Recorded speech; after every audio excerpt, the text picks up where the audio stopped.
akuluakulu, let's be serious. Achakwera kodi achakwera mesa mmatuza kuti ayi munali kutchanko munapanga philosophy? Is that true? Munthu wopita kutchanko graduate sangaganize mopusa ngati mmene mukuganizirapo. Mbiri yachakwera ndiyodabwisa.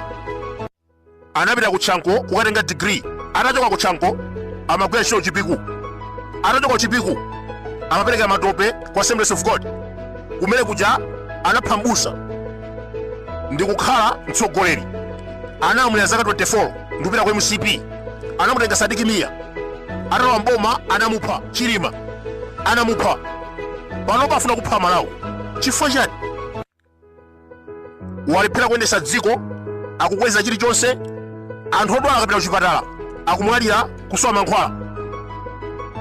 Ndiye pano obwesa mathematics kuti abe chisankho ndi cholinga chaka chamawa anthu akhapane